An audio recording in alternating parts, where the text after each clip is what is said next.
नमस्कार ओडिशा आज 23 जुलाई 2025 बुधवार आपण माने सुनुचंती एसपी ओडिया न्यूज भिडियोटी को शेष जाई देखंतु जहा फଳରେ कि मात्र किछि समय मध्यरे आज दिनर समस्त खबर जानि परिबे ओ चैनल ले नुवा थिले चैनल टी को सब्सक्राइब करि दियंतु ओ आपण माने केउ जिल्ला रे देखुचंती कमेंट माध्यम रे जणांतु आसंतु सुनिबा आजिर मुख्य खबर गुडिक। आज प्रथम खबर आसंता 24 घंटा मध्य प्रबल वर्षा 21 जिला को येलो वार्निंग जारी। आगामी 24 घंटा मध्य उत्तर बंगोपसागर रे एक घूर्णिबलय सृष्टि हेबो। एहार प्रभाव रे परवर्ती 48 घंटा मध्य उत्तर बंगोपसागर अंचल रे एक लघुचाप क्षेत्र सृष्टि हेबार संभावना रहिछि। आसंता 24 तारिख रु वर्षार परिमाण बढ़िबो। आसंता 24 घंटा पई प्रबल वर्षा सह घंटा प्रति 30 रु 40 किलोमीटर बेगरे पवन बहिबार संभावना थिबारु 21 जिला को पाणीपाग विभाग पक्षरु येलो वार्निंग जारी करा जायछि।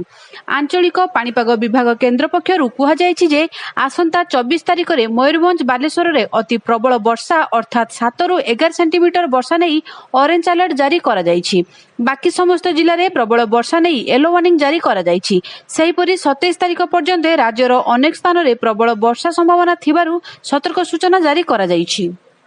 परवर्ती खबर सुभद्रा को नहीं आसिला बड़ खबर एही दिन मिलिबो सुभद्रा टंका। सुभद्रा को नहीं बड़ खबर राज्य रे आरंभ होईची सुभद्रा समीक्षा कार्यक्रम।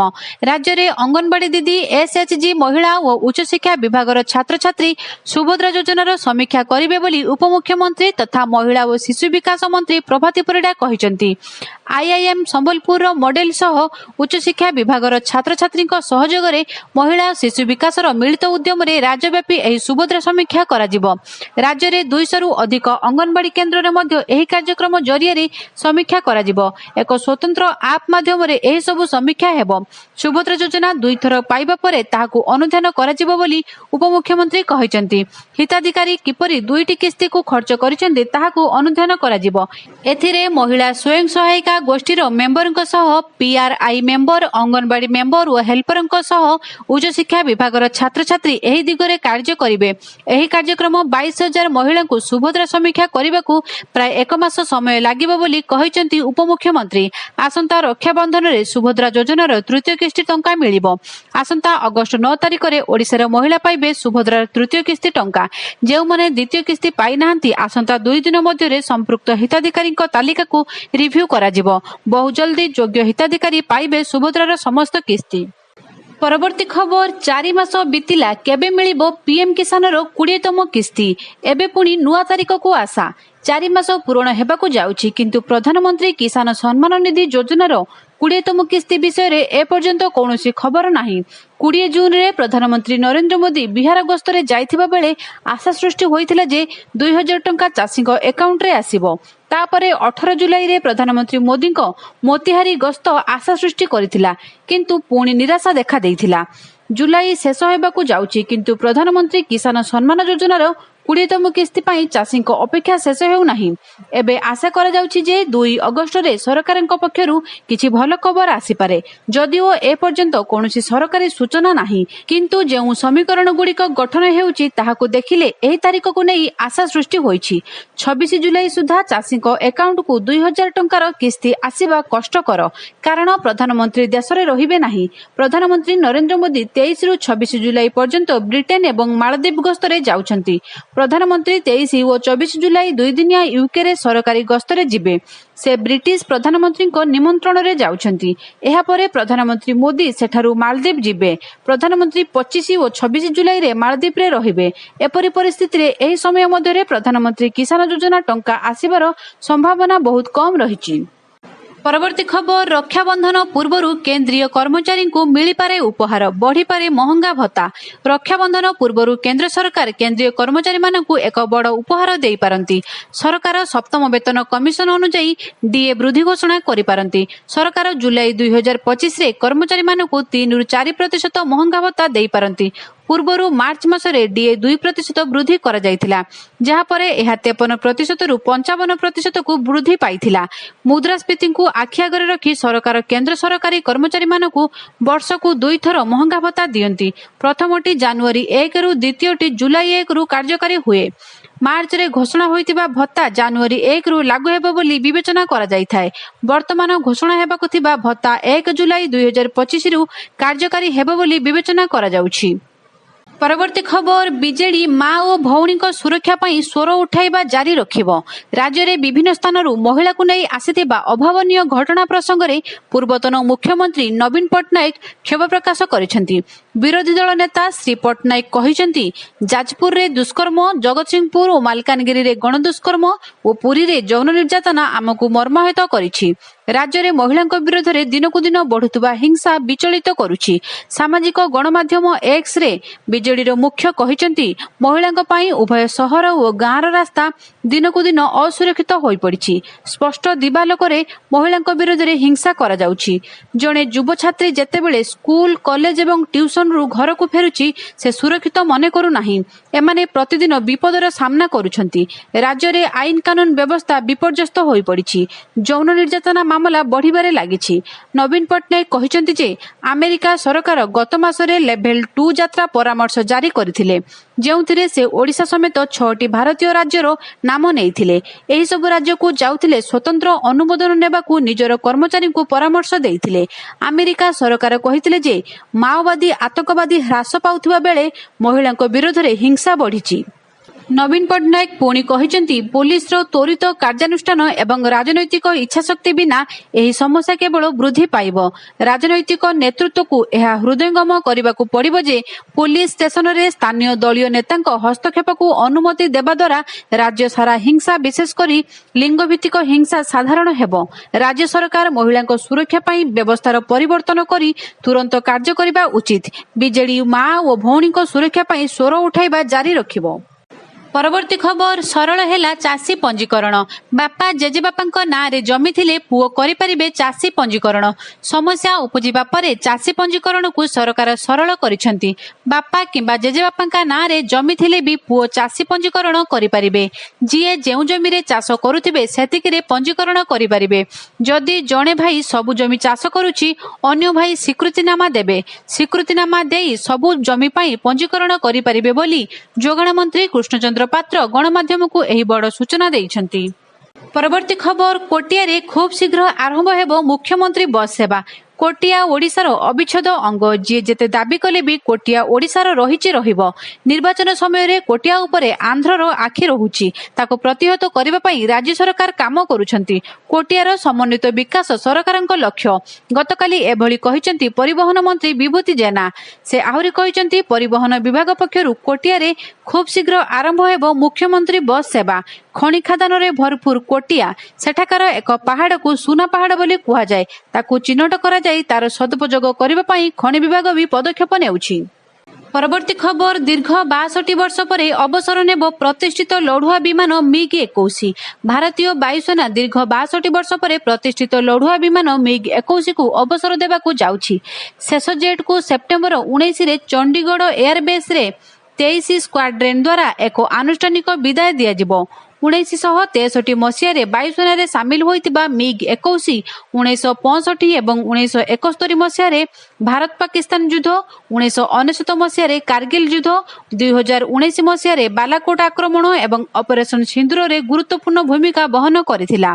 ଭାରତୀୟ ବାୟୁସେନାର ସବୁଠାରୁ ପୁରୁଣା ସୁପରସୋନିକ ଲଢୁଆ ବିମାନ MiG-21 ଏବେ ଇତିହାସ ହେବାକୁ ଯାଉଛି।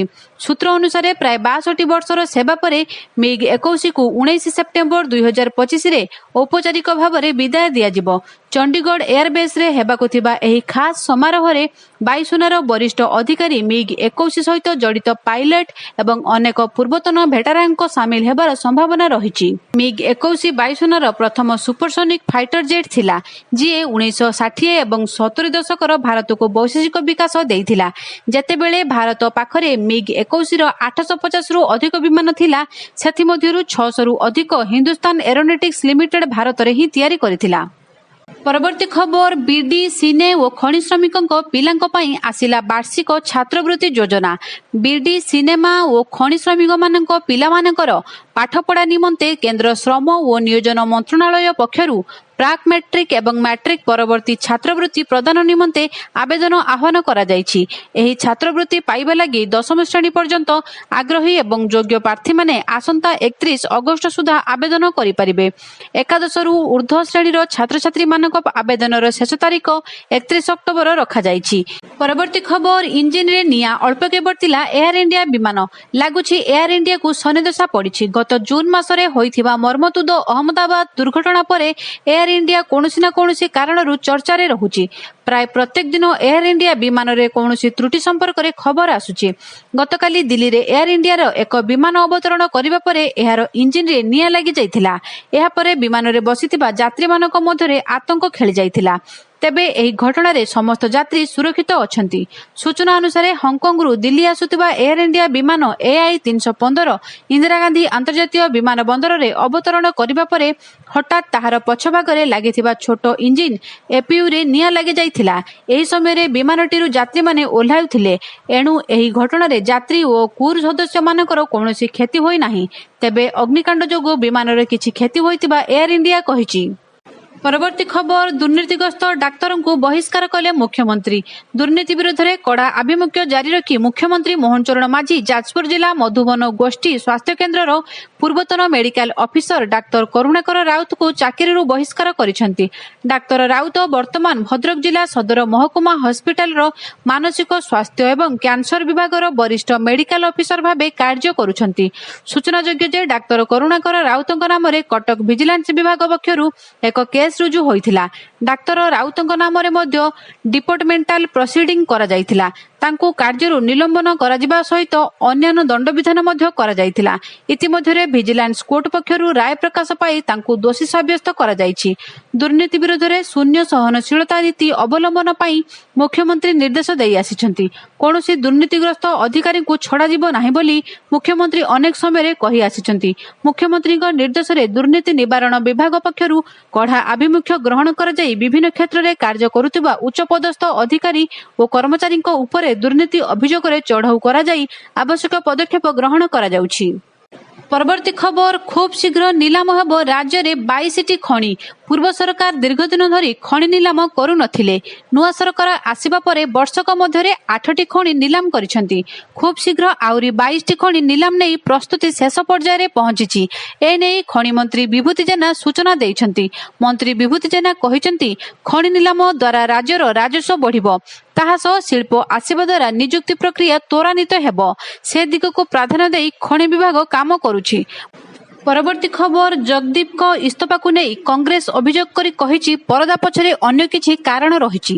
ଉପରାଷ୍ଟ୍ରପତି ପଦରୁ ଜଗଦୀପ ଧନଖଡ଼ଙ୍କ ଇସ୍ତଫା ପରେ ଦେଶର ରାଜନୀତି ତୀବ୍ର ହୋଇଯାଇଛି। ସ୍ୱାସ୍ଥ୍ୟଗତ କାରଣ ଦର୍ଶାଇ ଜଗଦୀପ ଦେଇଥିବା ଇସ୍ତଫା ପତ୍ରକୁ ରାଷ୍ଟ୍ରପତି ଦ୍ରୌପଦୀ ମୁର୍ମୁ ମଞ୍ଜୁର କରିଦେଇଛନ୍ତି। ଜଗଦୀପଙ୍କ ଇସ୍ତଫାକୁ ନେଇ କଂଗ୍ରେସ କେନ୍ଦ୍ର ସରକାରଙ୍କୁ ଘେରି ଅଭିଯୋଗ କରି କହିଛି ପରଦା ପଛରେ ଜଗଦୀପଙ୍କ ଅନ୍ୟ କିଛି କାରଣ ରହିଛି। ସୋମବାର ଅର୍ଥାତ୍ 21 ଜୁଲାଇ 2025ରେ ମୌସୁମୀ ଅଧିବେଶନର ପ୍ରଥମ ଦିନରେ ବିରୋଧୀ ଦଳ ଜଷ୍ଟିସ ବର୍ମାଙ୍କୁ ବହିଷ୍କାର ବିରୋଧରେ ଏକ ପ୍ରସ୍ତାବ ଆଣିଥିଲେ। ଏହି ପ୍ରସଙ୍ଗ ମଧ୍ୟ ଜଗଦୀପଙ୍କ ଇସ୍ତଫାର କାରଣ ହୋଇପାରେ ବୋଲି ଅନୁମାନ କରାଯାଉଛି। କଂଗ୍ରେସ ମହାସଚିବ ଜୟରାମ ରମେଶ ଜଗଦୀପ ଧନଖଡ଼ଙ୍କ ଇସ୍ତଫା ଉପରେ ପ୍ରଶ୍ନ ଉଠାଇ କହିଛନ୍ତି, ସୋମବାର ଦିନ ଯେତେବେଳେ ସାଂସଦମାନେ ଜଗଦୀପ ଧନଖଡ଼ଙ୍କ ଅଧ୍ୟକ୍ଷତାରେ ପୁଣି ଥରେ ବ୍ୟବସାୟ ପରାମର୍ଶଦାତା କମିଟିର ବୈଠକ ପାଇଁ ପହଞ୍ଚିଲେ, ସେତେବେଳେ ଜେପି ନଡ୍ଡା ଏବଂ କିରେନ୍ ରିଜିଜୁ ଆସିନଥିଲେ। ସବୁଠାରୁ ଆଶ୍ଚର୍ଯ୍ୟଜନକ କଥା ହେଉଛି ଯେ ଉଭୟ ମନ୍ତ୍ରୀ ବୈଠକକୁ ଆସିବେ ନାହିଁ। ପୂର୍ବତନ ଉପରାଷ୍ଟ୍ରପତି ଜଗଦୀପ ଧନଖଡ଼ଙ୍କୁ ବ୍ୟକ୍ତିଗତ ଭାବରେ କୁହାଯାଇନଥିଲା। ସ୍ୱାଭାବିକ ଭାବରେ ତାଙ୍କୁ ଏହା ଖରାପ ଲାଗିଛି। ପରବର୍ତ୍ତୀ ଖବର, ରାଷ୍ଟ୍ରପତିଙ୍କୁ ଭେଟିଲେ ହରିବଂଶ ନାରାୟଣ ସିଂ। ରାଜ୍ୟସଭା ଉପାଧ୍ୟକ୍ଷ ହରିବଂଶ ନାରାୟଣ ମଙ୍ଗଳବାର ରାଷ୍ଟ୍ରପତି ଦ୍ରୌପଦୀ ମୁର୍ମୁଙ୍କୁ ଭେଟିଛନ୍ତି। ଜଗଦୀପ ଧନଖଡ଼ ଉପରାଷ୍ଟ୍ରପତି ପଦରୁ ଇସ୍ତଫା ଦେବାର 24 ଘଣ୍ଟା ମଧ୍ୟରେ ରାଷ୍ଟ୍ରପତିଙ୍କ ସହ ତାଙ୍କର ସାକ୍ଷାତକୁ ଅନେକ ଦୃଷ୍ଟିରୁ ଗୁରୁତ୍ୱପୂର୍ଣ୍ଣ ବିବେଚନା କରାଯାଉଛି। ନିୟମ ଅନୁଯାୟୀ ରାଜ୍ୟସଭାର ସଭାପତି ପଦ ଖାଲି ହେବା ପରେ ହରିବଂଶ ନାରାୟଣ କାର୍ଯ୍ୟକାରୀ ସଭାପତି ଦାୟିତ୍ୱ ଗ୍ରହଣ କରିଛନ୍ତି। ଏପରି ପରିସ୍ଥିତିରେ ତାଙ୍କୁ ଉପରାଷ୍ଟ୍ରପତି କରିବା ନେଇ କଳ୍ପନାଜଳ୍ପନା ମଧ୍ୟ ତୀବ୍ର ହୋଇଛି। ଜଗଦୀପ ଧନଖଡ଼ଙ୍କ ଇସ୍ତଫା ପରେ ପରବର୍ତ୍ତୀ ଉପରାଷ୍ଟ୍ରପତି ଚେହେରା ଉପରେ କଳ୍ପନାଜଳ୍ପନା ଆରମ୍ଭ ହୋଇଛି। ହରିବଂଶ ନାରାୟଣଙ୍କୁ ଏବେ ଏହି ଦୌଡ଼ରେ ଆଗୁଆ ବୋଲି ବିବେଚନା କରାଯାଉଛି। ଆଗକୁ ବିହାର ନିର୍ବାଚନ ଥିବାରୁ ବିହାରରୁ ହରିବଂଶଙ୍କୁ ଉପରାଷ୍ଟ୍ରପତି କଲେ ବିଜେପି ଓ ଜେଡିୟୁଙ୍କୁ ଫାଇଦା ମିଳିବ ବୋଲି ଆଶା କରାଯାଉଛି। ପରବର୍ତ୍ତୀ ଖବର ମୋବାଇଲ ଆଲୁଅରେ ରୋଗୀଙ୍କ ଦେହରେ ଫୋଡ଼ା ହେଲା ସାଲାଇନ୍। ଜଗତସିଂହପୁର ମୁଖ୍ୟ ଚିକିତ୍ସାଳୟରେ ସ୍ୱାସ୍ଥ୍ୟ ସେବାର ନଗ୍ନ ଚିତ୍ର ପଦାକୁ ଆସିଛି। ଜରୁରୀକାଳୀନ ବିଭାଗ ଅନ୍ଧାର ହୋଇଯିବାରୁ ମୋବାଇଲ ଟର୍ଚ୍ଚ ଆଲୁଅରେ ରୋଗୀଙ୍କ ଶରୀରରେ ଇଞ୍ଜେକ୍ସନ ଓ ସାଲାଇନ୍ ଛୁଞ୍ଚି ଫୋଡ଼ା ଯାଇଥିବା ଦେଖିବାକୁ ମିଳିଛି। ସ୍ୱାସ୍ଥ୍ୟ ସେବାକୁ ସରକାର ଗୁରୁତ୍ୱ ଦେଉଥିବା ବେଳେ ଏଭଳି ଘଟଣା ବ୍ୟବସ୍ଥା ଉପରେ ଅନେକ ପ୍ରଶ୍ନବାଚୀ ସୃଷ୍ଟି କରିଛି। ମିଳିଥିବା ସୂଚନା ଅନୁସାରେ ଜଗତସିଂହପୁର ସହରରେ ଗତକାଲି ରାତି ପ୍ରାୟ 9:30ରୁ ଅନ୍ଧାର ହୋଇଯାଇଥିଲା। ରାତି ପ୍ରାୟ 10:30ରେ ଜିଲ୍ଲା ମୁଖ୍ୟ ଚିକିତ୍ସାଳୟ ଜରୁରୀକାଳୀନ ବିଭାଗ ଅନ୍ଧାର ହୋଇଯାଇଥିଲା। ଏସ୍ଭିଏମ୍ କଲେଜର ଧାରଣାରେ ବସିଥିବା ଅଣଶିକ୍ଷକ କର୍ମଚାରୀ ସଂଘ ସଭାପତି ଅସୁସ୍ଥ ହୋଇ ପଡ଼ିବାରୁ ତାଙ୍କୁ ଜିଲ୍ଲା ମୁଖ୍ୟ ଚିକିତ୍ସାଳୟ ଜରୁରୀକାଳୀନ ବିଭାଗରେ ଭର୍ତ୍ତି କରାଯାଇଥିଲା। ଅନ୍ଧାର ହୋଇଯାଇଥିବାରୁ ତାଙ୍କୁ ସାଙ୍ଗରେ ନେଇ ଆସିଥିବା କର୍ମଚାରୀମାନେ ମୋବାଇଲ ଟର୍ଚ୍ଚ ଲାଇଟ୍ ଜଳାଇବା ପରେ ଇଞ୍ଜେକ୍ସନ ଓ ସାଲାଇନ୍ ଦିଆଯାଇଥିଲା, ଯାହା ଚର୍ଚ୍ଚାର ବିଷୟ ପାଲଟିଛି। ଜେନେରେଟର ବ୍ୟବସ୍ଥା ଥାଇ ମଧ୍ୟ ବିଜୁଳି କାହିଁକି ଗଲା ତାକୁ ନେଇ ପ୍ରଶ୍ନବାଚୀ ସୃଷ୍ଟି ହୋଇଛି। ସେହିପରି ଏଭଳି ଗୁରୁତର ଘଟଣା ଘଟିଥିଲେ ମଧ୍ୟ କର୍ତ୍ତୃପକ୍ଷଙ୍କର ଦେଖା ମିଳିନଥିଲା। ପରବର୍ତ୍ତୀ ଖବର ଶ୍ରେଣୀଗୃହର ଅଭାବ 4ଟି କକ୍ଷରେ ଚାଲିଛି 9ଟି ଶ୍ରେଣୀ। ଶ୍ରେଣୀଗୃହ ନାହିଁ, ବାରଣ୍ଡାରେ ବସିଛନ୍ତି 2ଟି ଶ୍ରେଣୀର କୋମଳମତି ଛାତ୍ରଛାତ୍ରୀ। 2 ଜଣ ଶିକ୍ଷୟିତ୍ରୀ ବାରଣ୍ଡାରେ ପାଠ ପଢ଼ାଉଛନ୍ତି। କାର୍ଯ୍ୟାଳୟ କିମ୍ବା ଅନ୍ୟ ଶ୍ରେଣୀଗୃହକୁ ଯିବା ଆସିବା କରିବା ସମୟରେ ସେହି ବାଟ ଦେଇ ଯିବାକୁ ପଡ଼ିବ। ପାଠପଢ଼ା ବ୍ୟାହତ ହେଉଛି। ସମୁଦାୟ 9 ଶ୍ରେଣୀ ପାଇଁ 4 କକ୍ଷ ଥିବାବେଳେ ବାରଣ୍ଡାରେ କୋମଳମତି ଶିଶୁଙ୍କ ଭବିଷ୍ୟତ ଗଢ଼ା ଚାଲିଛି। ଏ ଦୃଶ୍ୟ କେଉଁ ଉପାନ୍ତ ଅଞ୍ଚଳ ନୁହେଁ, ଜଗତସିଂହପୁର ଜିଲ୍ଲାପାଳଙ୍କ କାର୍ଯ୍ୟାଳୟର ମାତ୍ର 4 କିଲୋମିଟର ଦୂର ପାଟଣୀ ଗାଁ ଉଚ୍ଚ ପ୍ରାଥମିକ ବିଦ୍ୟାଳୟରେ। ପରବର୍ତ୍ତୀ ଖବର ପୁଣି ନୂଆଦିଲ୍ଲୀ ଗସ୍ତରେ ରାଜ୍ୟ ବିଜେପି ସଭାପତି ମନମୋହନ ସାମଲ। ରାଜ୍ୟ ବିଜେପି ସଭାପତି ମନମୋହନ ସାମଲ ପୁଣି ନୂଆଦିଲ୍ଲୀ ଗସ୍ତରେ ଯାଇଛନ୍ତି। ସଂଗଠନ ସମ୍ପାଦକ ମାନସ ମହାନ୍ତି ମଧ୍ୟ ଦିଲ୍ଲୀ ଗସ୍ତରେ ଯାଇଥିବା ସୂଚନା ମିଳିଛି। ରବିବାର ମୁଖ୍ୟମନ୍ତ୍ରୀ ମୋହନ ଚରଣ ମାଝୀ ରାଜ୍ୟପାଳଙ୍କୁ ଭେଟିଥିଲେ। ରାଜ୍ୟ ସଭାପତି ଭାବେ ଚୟନ ହେବା ପରେ ଦିଲ୍ଲୀ ଯାଉଛନ୍ତି ମନମୋହନ ସାମଲ। ମନ୍ତ୍ରିମଣ୍ଡଳ ସମ୍ପ୍ରସାରଣ ଚର୍ଚ୍ଚା ହେଉଥିବା ବେଳେ ମନମୋହନ ଦିଲ୍ଲୀ ଯାଇଛନ୍ତି। ଦିଲ୍ଲୀରେ ଓଡ଼ିଶାର ନୂଆ ରୂପରେଖ ପ୍ରସ୍ତୁତି ହେବ ବୋଲି ଚର୍ଚ୍ଚା ହେଉଛି। ପରବର୍ତ୍ତୀ ଖବର ତହସିଲ ପକ୍ଷରୁ ଚଢ଼ାଉ 4 ବାଲିଗାଡ଼ି ଜବତ। ପୋଲିସ ଓ ଖଣି ବିଭାଗର କାର୍ଯ୍ୟଦକ୍ଷତା ଉପରେ ଉଠିଲା ପ୍ରଶ୍ନବାଚୀ। ସୋର ତହସିଲ ପକ୍ଷରୁ ଚଢ଼ାଉ କରାଯାଇ 4ଟି ବେଆଇନ ବାଲି ବୋଝେଇ ଗାଡ଼ି ଜବତ କରାଯାଇଥିବା ବେଳେ ଖଣି ବିଭାଗ ପକ୍ଷରୁ କୌଣସି ସହଯୋଗ ମିଳିନଥିବା ଜଣାପଡ଼ିଛି। ଗତକାଲି ସକାଳେ ସୋର ତହସିଲଦାର ଦୈତାରୀ ମଲ୍ଲିକ ସଦଳବଳେ ସୋର ଥାନା 16 ନମ୍ବର ଜାତୀୟ ରାଜପଥରେ ବାଲିଗାଡ଼ିଗୁଡ଼ିକର କାଗଜପତ୍ର ଯାଞ୍ଚ କରୁଥିବା ବେଳେ 4ଟି ବାଲିଗାଡ଼ି ବେଆଇନ ଭାବେ ଚୋରାଚାଲାଣ କରୁଥିବା ଜାଣିବାକୁ ପାଇ ଗାଡ଼ିଗୁଡ଼ିକୁ ଜବତ କରିଥିଲେ। ଏହି ସମୟରେ ଖବର ପାଇ କେତେକ ଗାଡ଼ି ଅଧରାସ୍ତାରେ ଅଟକିଥିବା ବେଳେ କେତେକ ଗାଡ଼ି ରାସ୍ତା କଡ଼ରେ ବାଲି ଢାଳି ଫେରାର ହୋଇଯାଇଥିଲେ। ଏହି ସମୟରେ ଖଣି ବିଭାଗ ଓ ପୋଲିସର ଅସହଯୋଗତା ଦେଖିବାକୁ ମିଳିଥିଲା। ଚୋରା ବାଲି ଚାଲାଣ ଉପରେ ତହସିଲ ପକ୍ଷରୁ ଚଢ଼ାଉ ଜାରି ରହିଥିବା ବେଳେ ପୋଲିସ କିମ୍ବା ଖଣି ବିଭାଗର ନୀରବତା ସେମାନଙ୍କ କାର୍ଯ୍ୟଦକ୍ଷତା ଉପରେ ପ୍ରଶ୍ନବାଚୀ ସୃଷ୍ଟି କରିଛି। ଆଜିର ଖବର ଶେଷ ହୋଇଛି। ଆଗାମୀ ନୂଆ ଖବରର ଅପଡେଟ୍ ଜାଣିବା ପାଇଁ ଚ୍ୟାନେଲଟିକୁ ସବସ୍କ୍ରାଇବ କରନ୍ତୁ। ଧନ୍ୟବାଦ।